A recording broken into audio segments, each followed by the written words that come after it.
क्या क्या शून्य एक परिमेय संख्या है? क्या आप इसे p बटा q के रूप में लिख सकते हैं, जहाँ p और q क्या है? पूर्णांक है। तुम लोग पूर्णांक बताए थे, पूर्णांक क्या होता है? पूर्णांक क्या होता है? परिमेय संख्या तो होता है वो, पूर्णांक हर एक पूर्णांक परिमेय संख्या होता है। ये पूर्णांक होता क्या है? ठीक है, जैसे मान लो फिर पूर्णांक जिसे हम बोलते थे, चलो शून्य क्या है? एक परिमेय संख्या है। शून्य को हम लोग लिख सकते हैं कि नहीं लिख सकते? कि बेटा की लिख सकते, लिखेंगे। हाँ, क्या लिखेंगे? इसका उत्तर हो जाएगा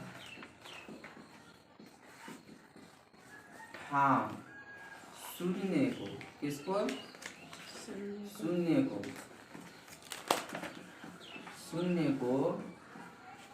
शून्य को p बटा q के p बाई q के रूप में लिख सकते हैं। क्या कर सकते हैं? लिख सकते हैं।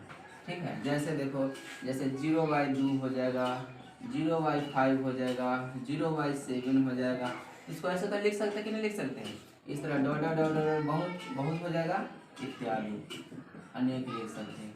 ठीक है, बीच में 6 परिमेय संख्या निकालना है। कितना निकालना है? 6 परिमेय। ये कोई हार्ड नहीं है, एकदम आसान है। देखो कैसे निकल जाएगा इधर से। ठीक है, ये सवाल सब इतना हार्ड नहीं है। ठीक है, तो 3 और 4 के बीच में कितना परिमेय संख्या बोल रहा है निकालने के लिए? 6 परिमेय संख्या बोल रहा है निकालने के लिए। तो लिखना 6 परिमेय संख्या है। क्या है? 6 परिमेय संख्या। तो कितना बोल रहा था? 6 बोल रहा था। तो 6 लिख करके 6 लिख कर लिखना, 6 लिखना है, उसके बाद उसमें 1 जोड़ना है। कितना जोड़ना है? 1। नोट करने के लिए अलग टाइम देंगे। ठीक है, पहले समझ लो। ठीक, 6 + 1, 6 बोल रहा है निकालने के लिए, तो 6 में प्लस 1 जोड़ देंगे तो कितना हो जाएगा? 7 हो जाएगा। 7 हो गया। अब 7 से क्या करेंगे? 3 और 4 के बीच बोल रहा था निकालने के लिए, तो 3 लिखना है और इसको नीचे बटा करके ऊपर नीचे दोनों इसको गुना करना है। 7 से 7 निकला, तो इसको गुना करो।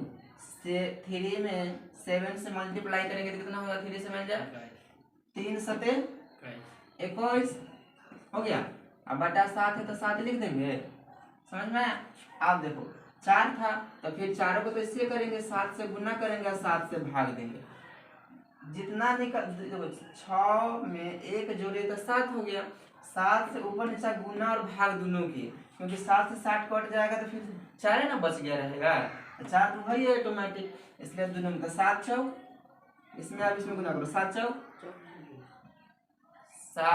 कितना होता है? 7 7 4 कितना? 7 चौक 28 बटा 7। ठीक है, अब देखो 21 है, यहाँ 28 है, तो इसके बीच में कितना परिमेय संख्या बोल रहा है निकालने के लिए? 6 गो। तो देखो 6 गुना निकल जाएगा। एगो हो जाएगा 22 बटा 7, 23 बटा 7, 24 बटा 7, 25 बटा 7 और एक 26 बटा 7। क्या होगा? 1 2 3 4 5 27 बटा 7। इसके बीच के 6 परिमेय संख्या निकल गया। इसके बीचे में ना देखो 21 से लेकर 28 के बीचे की सब है ना। 22 23 24 25 26 27 सब हो गया। हो गया ना? चलो ठीक है, इतना इसको नोट करो। कितना परिमेय संख्या निकालना है? 5। तो हम क्या बताए हैं इससे पहले कि जितना बोलेगा ना निकालने के लिए उतना में कितना जोड़ना है? 1 जोड़ना है। लिखना 5 परिमेय संख्या। क्या लिखेंगे? 5 परिमेय संख्या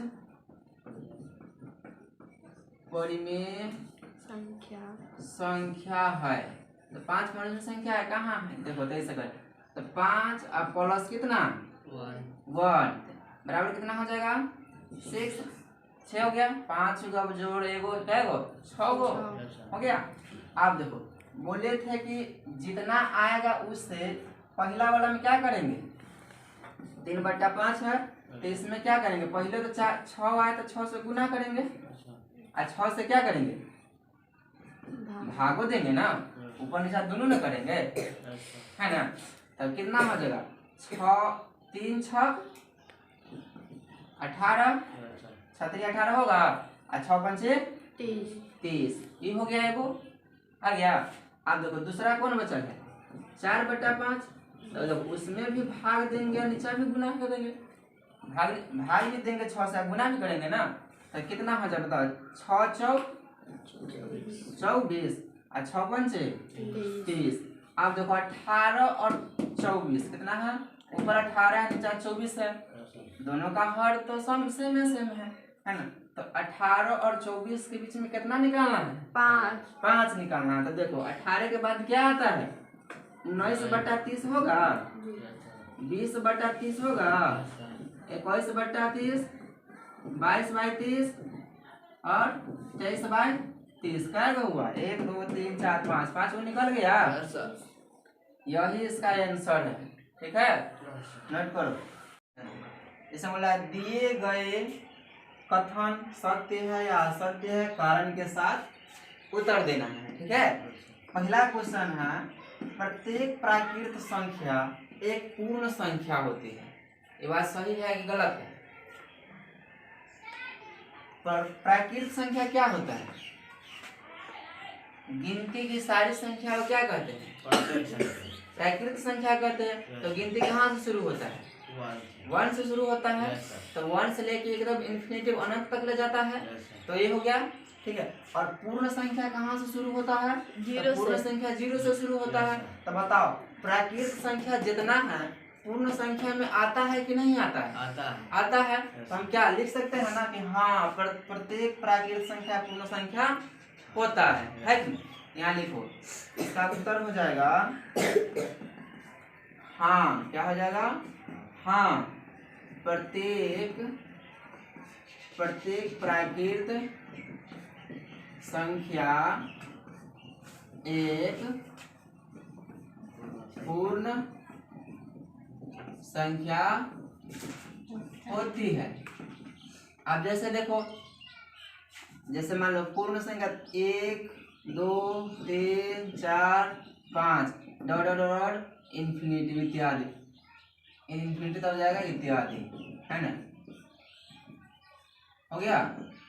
तो ये जो है, ये बताओ प्राकृत संख्या है, तो पूर्ण संख्या हुआ कि नहीं होगा, होगा ही होगा, है ना, क्योंकि पूर्ण संख्या कहाँ से शुरू होता है, 0 से। यहाँ तो प्राकृत संख्या हो गया, ये अवश्य होगा, ठीक है। चलिए इतना नोट करो। अगला पॉइंट है, प्रत्येक पूर्णांक एक पूर्ण संख्या होती है। अब बताओ पूर्णांक कभी पूर्ण संख्या होगा नहीं, पहले ये समझो कि पूर्णांक क्या होता है, हम लिखा चुके हुए हैं, इसीलिए जो पहले जरूरी था सवाल बनाने के लिए, है ना, वो सारे पहले हम दिखा दिए हुए, लिखा है ना, दिखा दिए हुए हैं। तो पूर्णांक क्या होता है, देखो पूर्णांक जो होता है जो धनात्मक और ऋणात्मक एवं 0 के मिला के पूरा का जो समूह बनता है, एक है ना समुच्चय बनता है, उसको हम लोग पूर्णांक कहते हैं। और पूर्ण संख्या क्या होता है, तो पूर्ण संख्या तो 0 से स्टार्ट होता है और इसमें खाली प्लस आता है। देखो पूर्ण संख्या, इधर ध्यान, पूर्णांक होता है जो प्लस -1 -2 -3 होता है, 0 होता है, फिर 1 2 1 होता है, 2 होता है, 3 होता है, ये हो गया पूर्णांक, हो गया कि नहीं हो गया। अब पूर्ण क्या होता है, तो 0 1 2 3 4 5 से डॉट डॉट होता है ना, इस तरह से होता है। तो बताओ पूरा पूर्णांक पूर्ण संख्या होगा, इसमें माइनस आता है और इसमें तो माइनस है। तो बताओ ये बोल रहा है पूर्णांक पूर्ण होता है, सही है, गलत बोल रहा है कि, क्योंकि इसमें माइनस इसमें माइनस है नहीं, ये तो गलत बोल रहा है। इसका मतलब ये असत्य है, क्या है, असत्य। इसको लिखेंगे प्रत्येक पूर्णांक एक पूर्ण संख्या नहीं होता है, क्या होता है नहीं, तो ये असत्य लिख दो, असत्य करके लिखो प्रत्येक पूर्णांक एक पूर्ण संख्या नहीं होती है, हो गया। चलो आगे ध्यान दो, दूसरा क्वेश्चन नोट करने के लिए बोले ना एक्स्ट्रा टाइम देंगे, तो अभी देखो क्वेश्चन समझ लो, नोट करने के लिए तो जिंदगी पड़ा हुआ है। प्रत्येक परिमेय संख्या एक पूर्ण संख्या होती है। अब बताओ परिमेय संख्या क्या होता है, तो परिमेय संख्या किसे कहते हैं, पहले बताओ परिमेय संख्या क्या होता है? जिसे हम लोग पी बाई क्यू, क्या पी बाई क्यू के रूप में लिख सकते हैं, उसको परिमेय संख्या कहते हैं। और जिसको नहीं लिख सकते हैं उसको अपरिमेय संख्या कहते हैं। तो इसमें क्या बोल रहा है? पूर्णांक बोल रहा है। तो ये तो पूर्णांक कभी भी पी बटा क्यू के रूप में होगा? पूर्णांक को लिख सकते हैं पी बटा क्यू के रूप में? नहीं लिख सकते। अब परिमेय संख्या तो पी बटा क्यू के रूप में होता है। तो बताओ ये सही बोल रहा है गलत बोल रहा है? गलत बोल रहा है। तो लिखो असत्य, उत्तर लिखेंगे उत्तर असत्य, क्या असत्य, ठीक है। लिखो प्रत्येक परिमेय संख्या पूर्ण संख्या नहीं होती है। प्रत्येक परिमेय संख्या, प्रत्येक